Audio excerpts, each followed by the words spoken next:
curtain arrays of Voice of America Site A.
Clastron out of one of these satellite transmitters. I think that thing's good for about 3,000 watts. Wow. They finally broke loose and started buffing down the walls and painting and stuff like that. Help the looks of the place a little bit when they finish, maybe. We hope. But everything else is basically the same as it was. Yeah, I remember these GEs. Good old mainstay. Our transmission here. They've been good transmitters.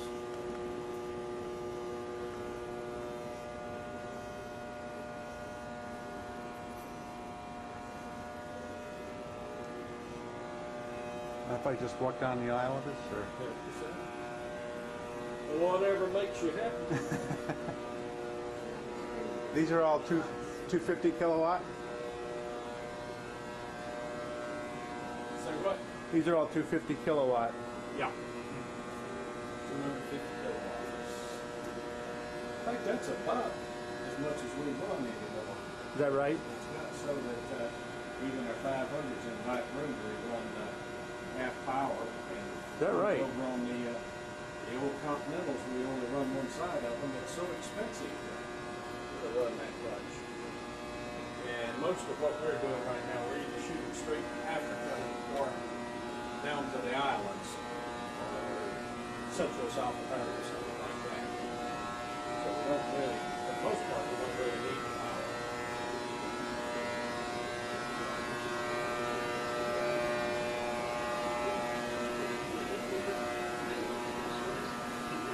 Like this one's running. Well, this one's up headed toward Cuba with some Radio Marti. Ah. We do a lot of Marti. Like most of the day, we have at least one transmitter leaving in the direction of Cuba. They still jamming like crazy down there? Or?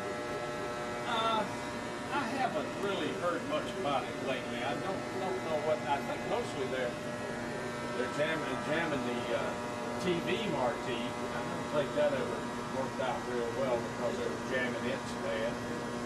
But I think with the shortwave stuff we get in pretty good.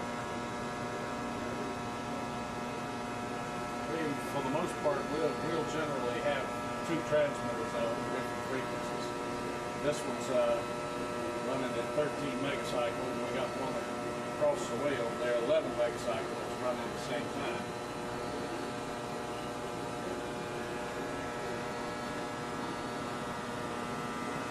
I think we had just put the solid state modulator in this when you came by. Oh yeah, I heard about that. Somebody had told me about that. Not sure where we had that in there when you were here last time or not, but I think so. I think a good, reasonably reliable fuse. They put out the kind of power we're using here is Thompson. But we've got one we're testing back here. That red thing in the floor is an IMAC. That's I think that's a prototype of their entry into that type of fuse. Well, that's Continental. Oh, Continental, that's right. That's a newer version of the Continental. And this is just the tip of the iceberg here, right? Right.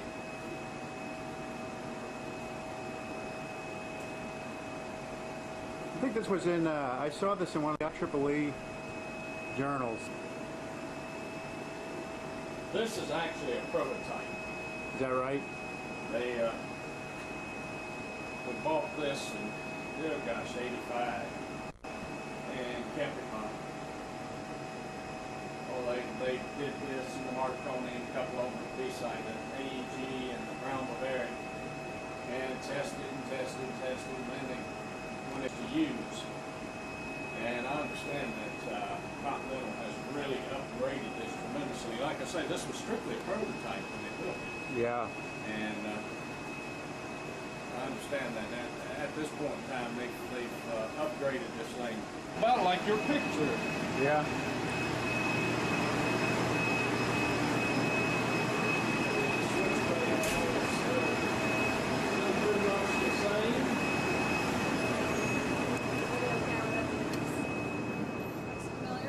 Yeah. Yeah, those look very familiar. Jog your memory a little bit. Let me see here. You got a picture of that in here. Let me see what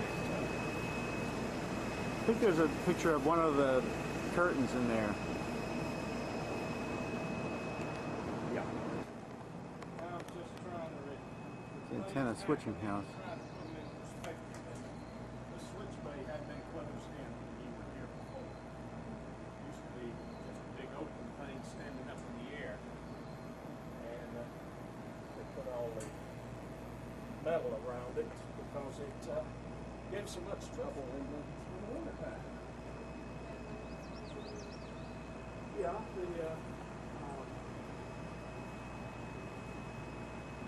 it's all air operated, and of course the air systems can get a little bit of moisture in it. And when it gets just about freezing, that can get in trouble.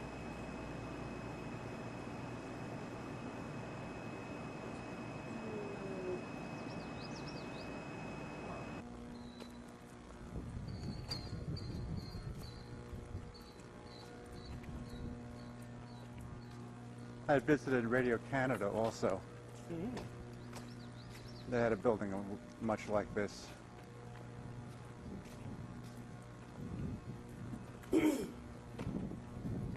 this is for, oh gosh, 20 years just sat here open with the wind blowing under it.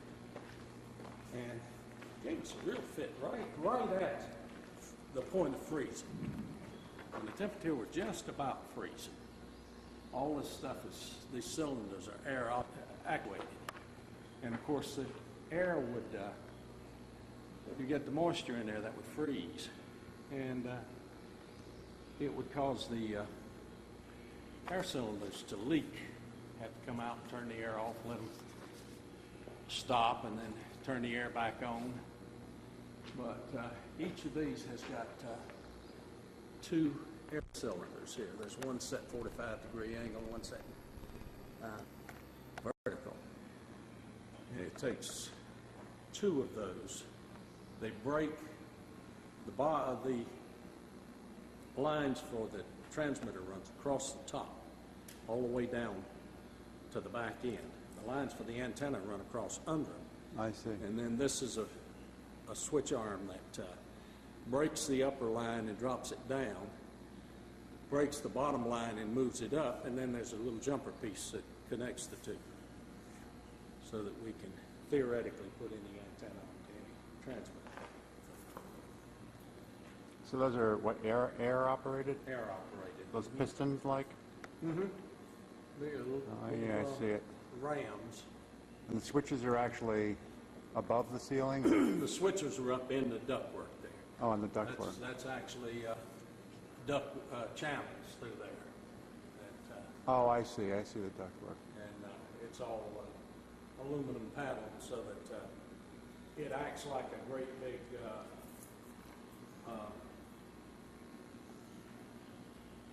twin coax, I guess you would call it.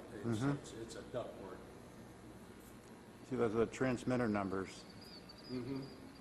When you get out here, they don't follow just straight across because they're plumbed in here as the way that makes the ducts work best coming out of the house. So when you get in here, they're shuffled all around. You have trouble with the one come running out here. If you don't have the numbers, there's so much stuff in here, it's hard to locate yourself. Yeah. I imagine. Got the transmitter numbers down the side and the antenna numbers up along the. We have about half of them go out this side and the other half go out the other side over there. Okay, great. The circuit that comes out here underground and it's control cables. That's relatively small stuff. It's like telephone, I think there's a couple of 500 pair of cables or something like that. I remember in the movie, I remember you opened the center door and you walked into it. You could actually walk into this thing. Yeah, this is actually the transmitters here. And down here is the water monitor system. All of this is the flow monitors. This water cooled? Yeah. Ah. All of this is the flow monitors for the cooling system.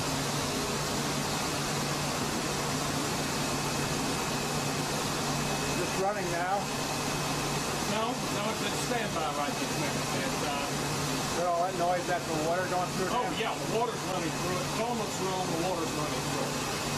We run the water through it. Unless we take it down to work on it, then water runs through it 24 hours a day. Totally stay on. What are these, like regulators or valves or something? Yeah, this is a flow meter. Actually, you notice most of them don't have graduations, but this tells us just how much is flowing in that circuit. We've got one here that's a constant source of problems. You'll notice it just is above the line, and every so often we have to go in there and blow the residue out of the line to get that back up, because it will shut the transmitter down.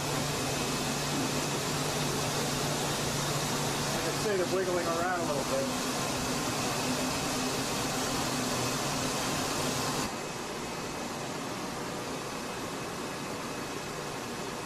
The other side of this thing was a modulator section, had a couple of tubes in it, and since we went with the solid state modulator, that's just a couple of big empty cabinets. Is that right?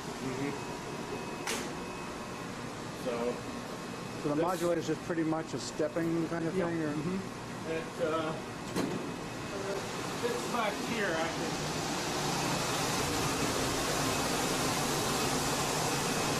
Back in the power vault. Yeah, I have that problem too. We got, there's 48 supplies, and each of these supplies is about 1,000 volts. And they're constantly switching on and off.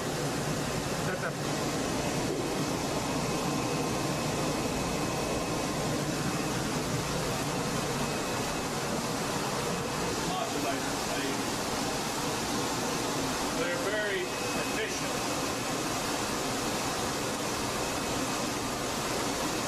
More efficient than even the pulse width modulator, because you don't have that extra fuse and built on the line. And they're pretty much been one of the better things that's been done. You got 48 supplies. The little LEDs here show the status of the supplies. And what happens, they switch, when you tell it to come up, it starts switching on supplies until it gets all it wants. Then it starts switching one off and one on, one off, one on, and cycles all the way through them. As you tell it you want more, it just switches more on than it switches off. Oh, I see. Or the other way, for modulation, it switches on more or more, and go up and down. But it's always constantly cycling through them, so that the duty cycle on all of them is the same.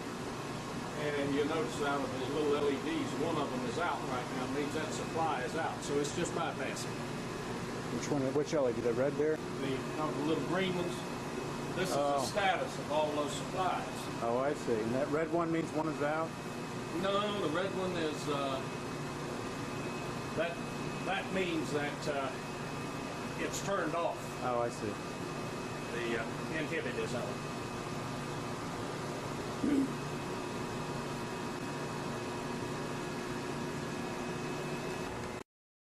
So that box here?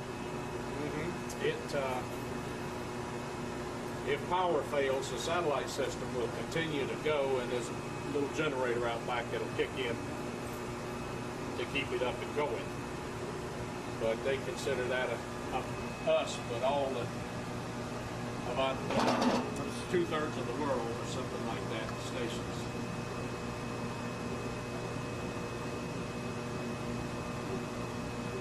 Like over here, that's we got another marquee operating.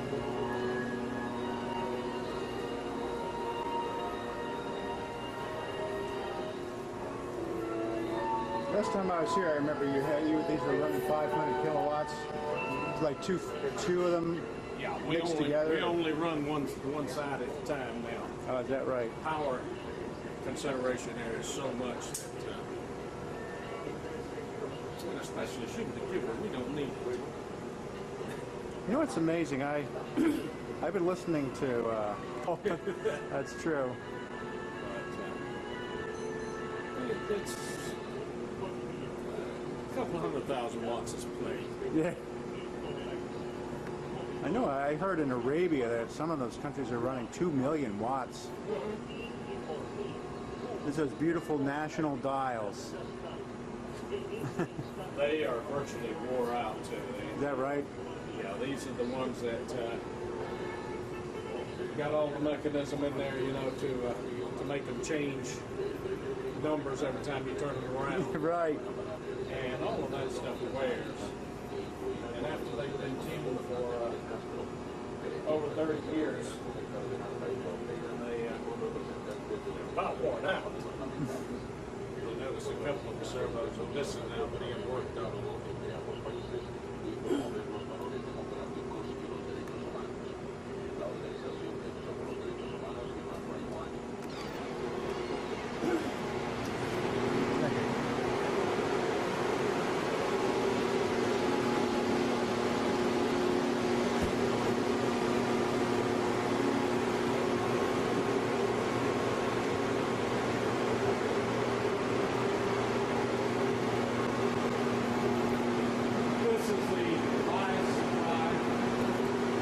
Supply? That's bias for the two different sections. You'll notice that the first 3 meters are up. That's biasing at 3 stages in there. And of course this section is down. And then this is a high voltage rectifier unit.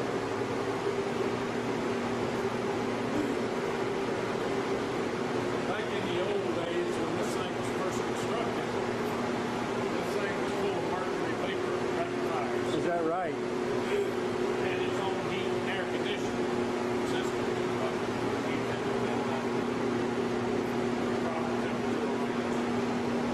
Mind if I just walk down the aisle here? Oh, sure.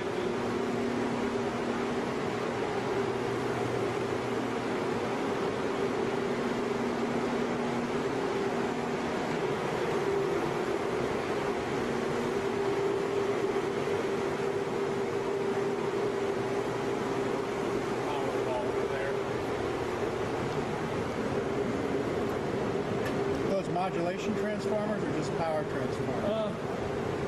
They're power transformers. They're just, this is a 3-phase power supply. And those are the power transformers. And then we got a couple of chokes for the, I'm trying to think if it doesn't have a U in it now. I'll take a look. The other one you gave me.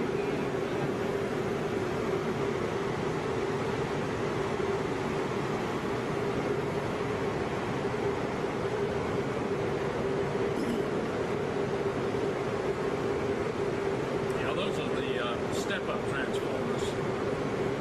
We have a big variac type thing here, and then we feed the 4160 in here, and it's stepped up to 15 kilovolts. 4160 is which? The Continental? Pardon? Which one is the 4160? Well, actually, this is the variable transformer for it, and then it feeds each of these transformers. And like I say, it's 3 phases. This gives us an area of control from about 11 to 15 kilovolts, 11 or 12, somewhere in that range, so that we got a little variation on it. And those are actually the step-up transformers from 4160 to 15,000 volt range. A crowbar unit, basically, it shorts the voltage to ground in case you have a failure in the transformer.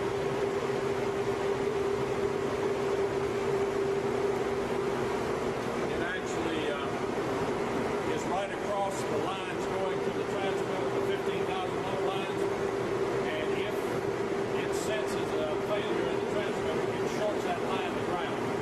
Forcing it It's to an awful lot.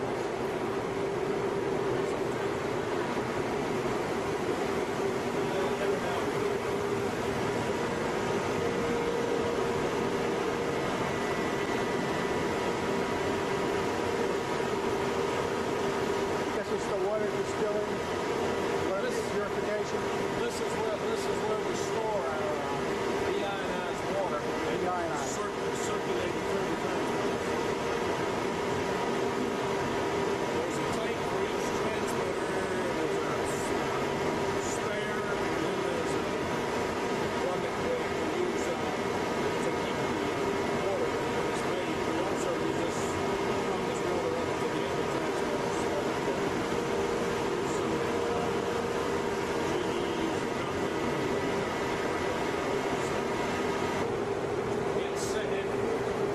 You ionize it with the light. Fortunately, this one's not on the air, so it didn't make a difference. Which is the Thyrotrons? If it had been on the air, it would drop the transmitter. Which are the Thyrotrons? The glass? So what? The Thyrotrons are the glass? Yeah. The big thing back there is an ignitron. Never heard of that. You got to remember that thing dumps 15,000 volts, which I don't know how many microfarads of capacitance in there. Dumps it straight to ground. Wow. These are the backs of the three Continentals.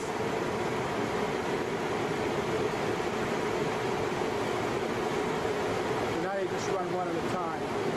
I guess that must make life a little easier. Now you don't have to tune them up together.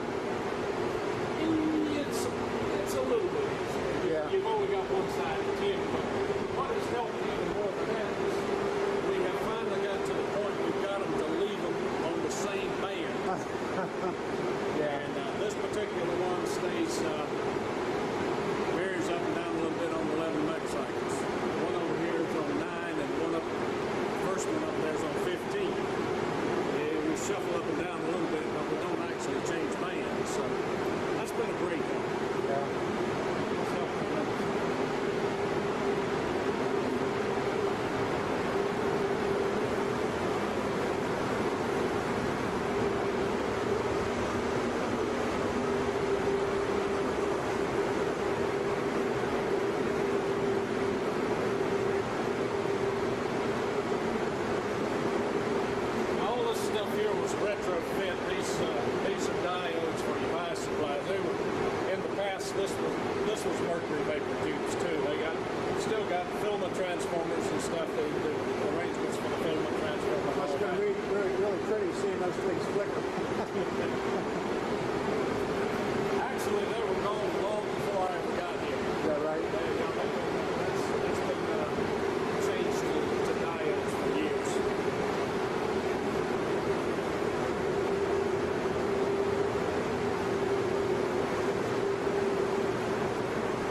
Someday a lot of that stuff will make it to a ham flea market.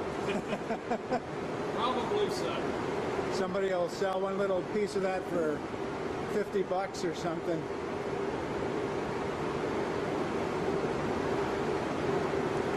That's a couple of tubes out of this thing. Those get recycled, I guess. Yeah, we have them rebuilt, and the rebuilt ones just don't hold up as well as Is that right? I don't know if they've been rebuilt too many times or what, but we don't get the life out of them anymore. But nobody builds a new one. Yeah. Here again, those things were, oh gosh, 1950s, 1960s technology. And how many people use a transmitter like this anyway? Yeah. These are serial numbers. I think we got 1 through 3 here. And Really? 4 through 6. Wow. Or one or the other. I don't remember. So, but you know, like there's just not that many of them. And what is this stage here? This is okay. The upper portion of this is the driver stage. We over in the rack we have a little solid state amp that feeds the RF signal over here.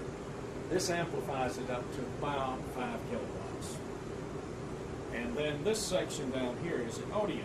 Audio comes in and it's boosted up here Well, that's the audio on the bottom. on the bottom. Now we send all of this to what we call the MA. It's the modulated amplifier in this transmitter. Mm-hmm. And the RF and audio both go to that stage. And then from that point on, it's a modulated signal that's amplified. And what are those tubes? Those 807? 807. And what are the other You would have to ask. 211s or something like that? Gosh, what is it? 520. I'll find out. I've never found out like that. But it's a heavy-duty audio. They don't all stay with you. Yeah.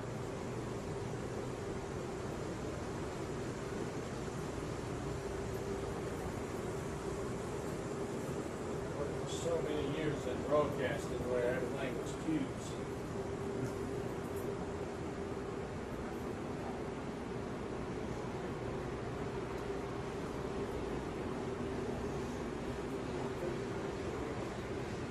Oh, this one's burning.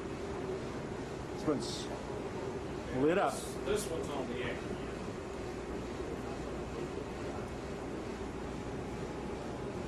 Well, that one's up and running there.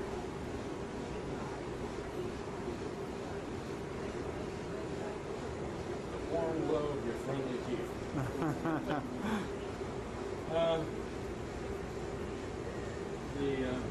Radio that glows in the dark. I don't know if you've heard of that. This in this stage here, there's a 807 and a 4400, and then that feeds this pair of 4 1000s. So I guess it's probably about a 3000 watt output or something in that range.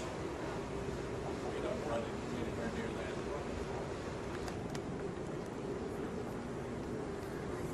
This is your... Oh yeah, we haven't even been in the control room area, have we?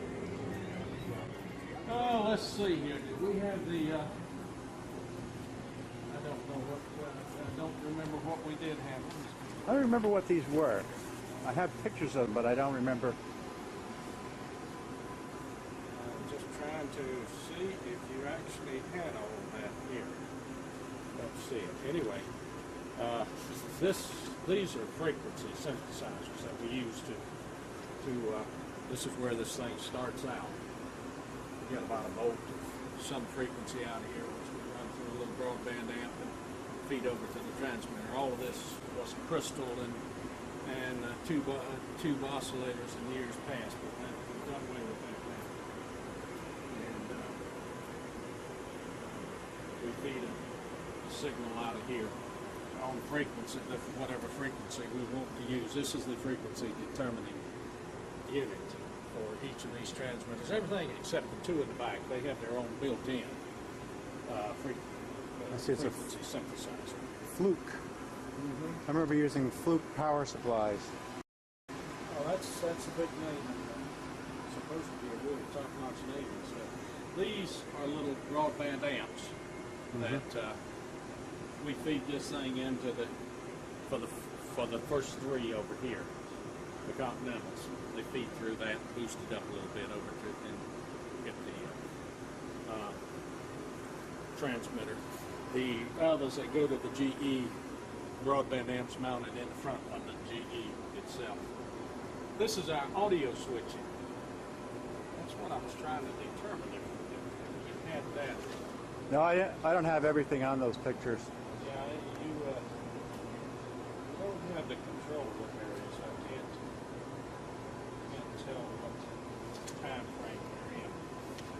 But this was added over here at the when they went through the downsizing and shut down Seasite, moved all the folks out of there. See, they were the switching point.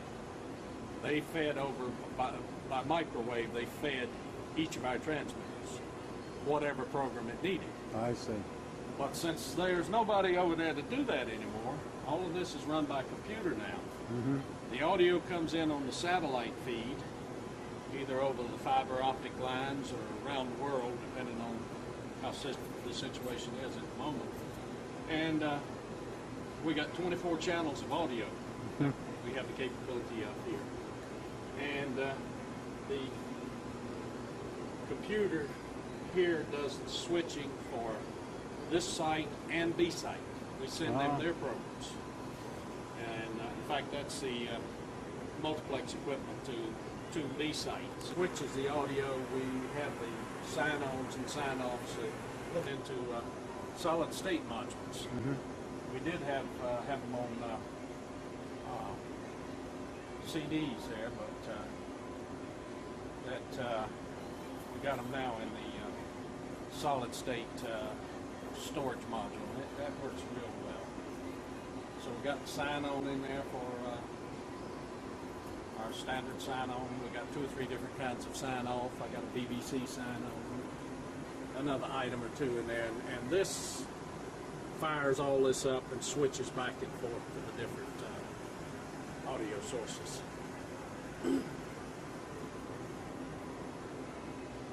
As you can see, this is metering on there are 24 channels that we have the capability of decoding here. I see there's something on all of them, but about 4, 5 maybe.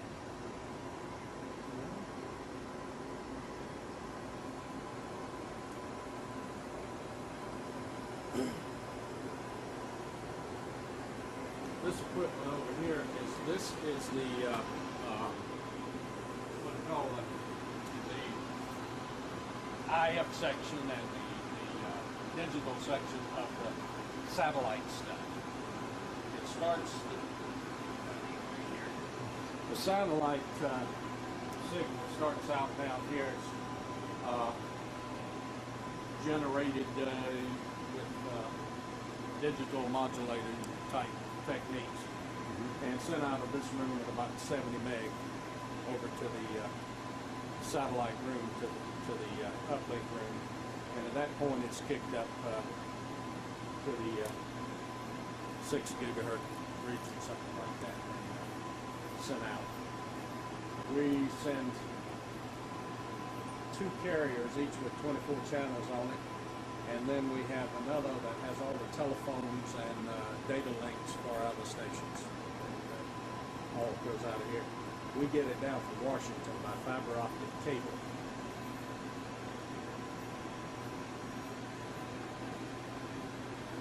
Central South America.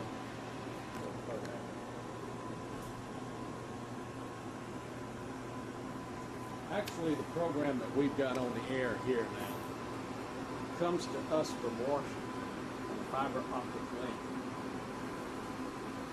We modulate it with digital pulse code modulation.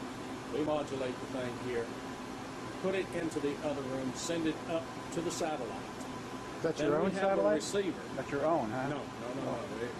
We're just buying space on that. I see. Then we have a receiver where we're picking it back up off the satellite, comes back in here, and we put it on the air. So the stuff that we run here goes to the satellite and back. Wow. The system is set up this way so that if we have a failure between here and Washington, they are also feeding toward Delano. And over in Munich, they fire up a set of transmitters and shoot back this way so that we can pick it up from the satellite.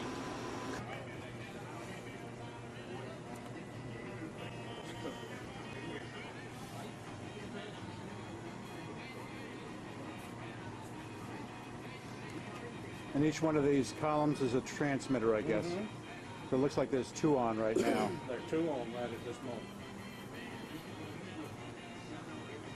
Each of the sections out here with numbers and is a controller for the antenna switch for a transmitter.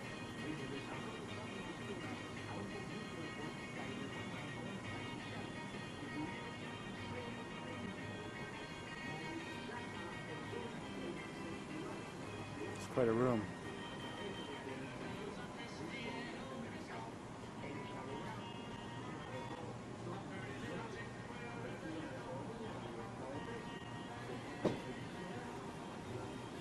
Over here we've got, this is a monitor off of that audio switching system.